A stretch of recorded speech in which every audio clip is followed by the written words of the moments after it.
Essa casta só sai por meio de jejum e oração. É sobre este assunto que vamos meditar no episódio de hoje do nosso devocional. Que Deus abençoe muito a sua terça-feira, que a bondade e a misericórdia do Senhor possa nos acompanhar por onde formos no dia de hoje.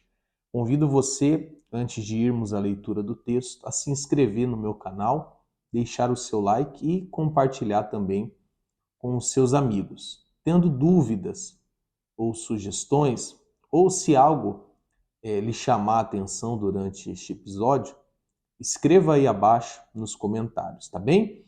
Nós estamos realizando o estudo do Evangelho segundo Mateus, já estamos no capítulo 17, já fazem alguns meses que começamos. Tem uma playlist aí no meu canal com os episódios anteriores, para que você possa assistir e entender com profundidade este evangelho tão especial escrito por Mateus. Vamos então ao texto, Mateus 17, nós vamos ler a partir do verso 14. Ao chegarem onde se reunia a multidão, um homem aproximou-se de Jesus, ajoelhou-se diante dele e clamou: Senhor, compadece-te do meu filho, pois tem sofrido horrivelmente com ataques epiléticos. Muitas vezes cai no fogo e outras tantas na água. Apresentei-os aos teus discípulos, mas eles não conseguiram curá-lo. Então Jesus exclamou: Ó geração incrédula, sem fé e perversa, até quando estarei convosco? Até quando vos terei de suportar? Trazei-me aqui o menino. E Jesus repreendeu o demônio. Este saiu do menino, que daquele momento em diante ficou são. Então os discípulos chegaram-se a Jesus e, em particular, lhe perguntaram: Por qual motivo não nos foi possível expulsá-lo? E ele respondeu: Por causa da pequenez da vossa fé. Pois com toda certeza vos afirmo que se tiverdes fé do tamanho de um grão de mostarda, direis a este monte: passa daqui para acolá, e ele passará, e nada vos será impossível. Contudo, essa espécie só se expele ou se expulsa por meio de oração e jejum. Vamos lá, nós temos alguns pontos muito importantes desse texto que lemos. E o primeiro deles é a compaixão de Jesus. O Senhor Jesus estava junto com Pedro, Tiago e João no Monte da Transfiguração. Ao descer do monte, eles se depararam com um homem que estava sofrendo demais.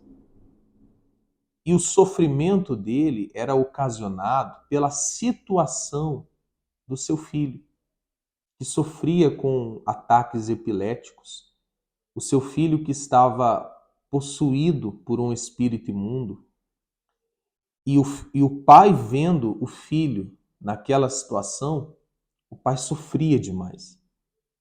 Tanto é que quando o pai chegou diante de Jesus, ele se ajoelhou e clamou. Ele gritou por socorro, ele se humilhou diante do Senhor Jesus, pedindo compaixão. E o Senhor Jesus, ele não negou o socorro àquele pai.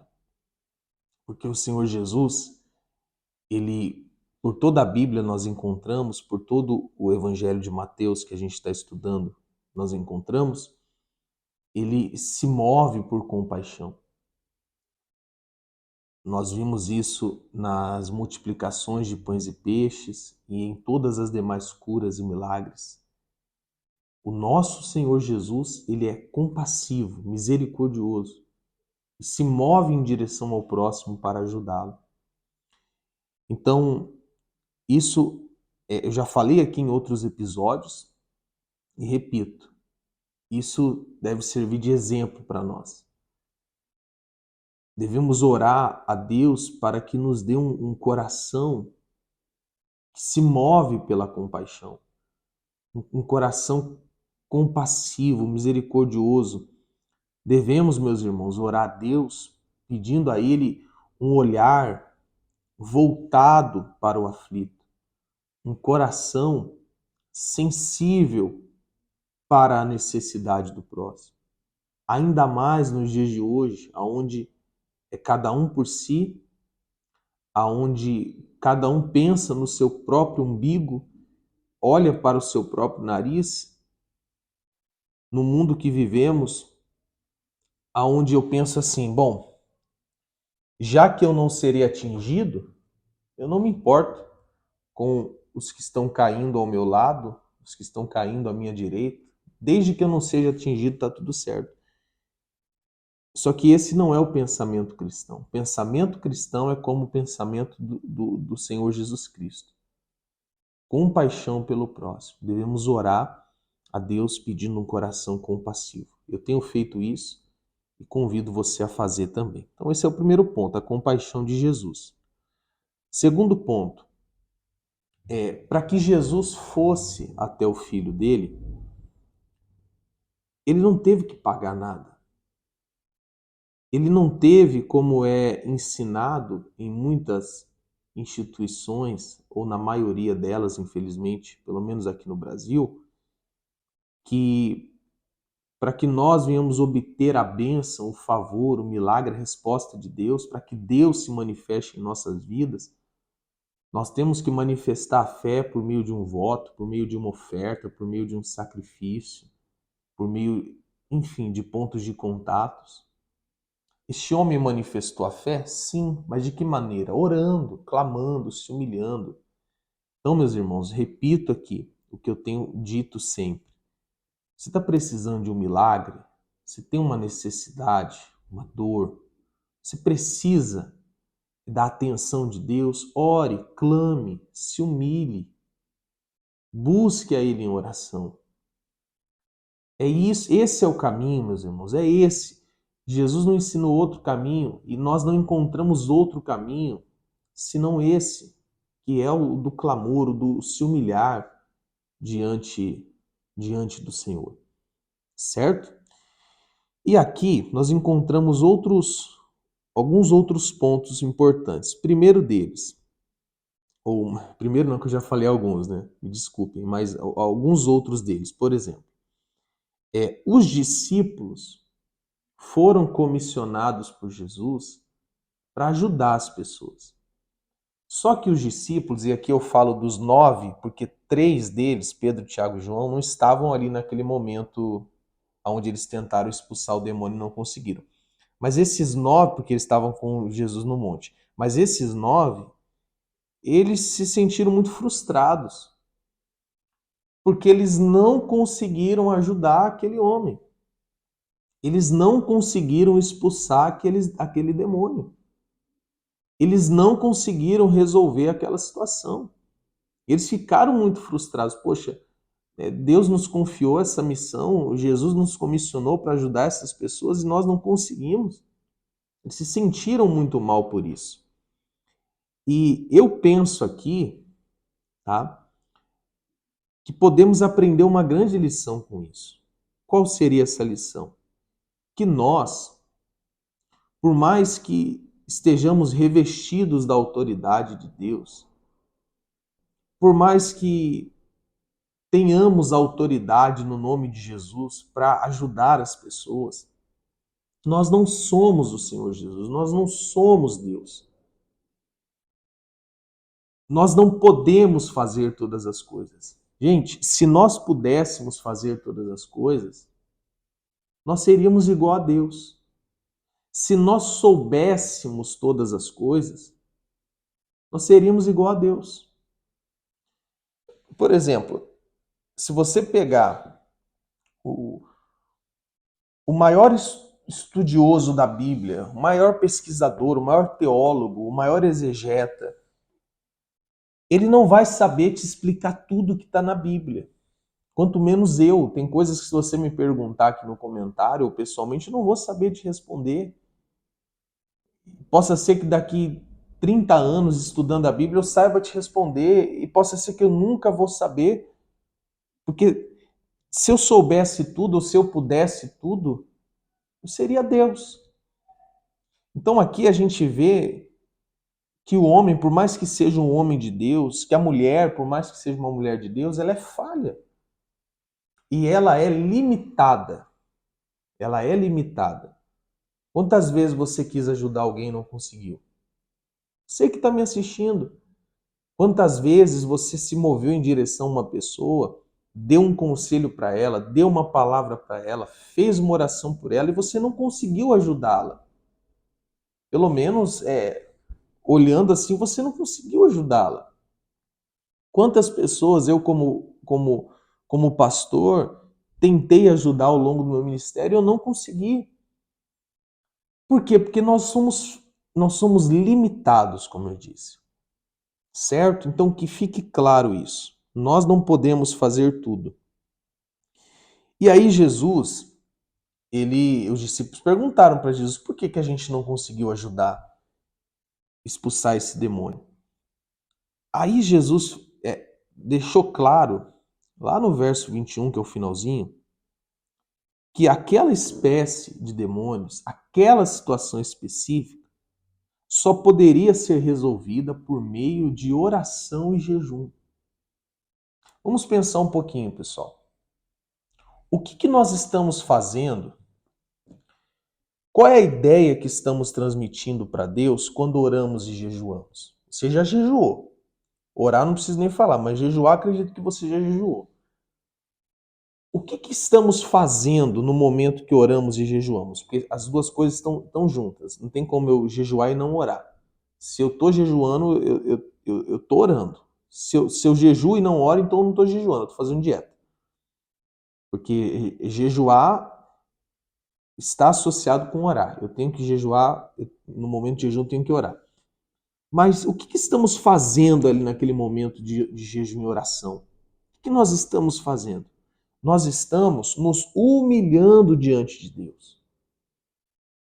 O jejum e oração é um meio que nós encontramos para nos quebrantar diante de Deus, para nos humilhar diante de Deus, para expressar a nossa necessidade de Deus, a nossa fome de Deus, a nossa sede de Deus e mais, a nossa total e completa dependência de Deus.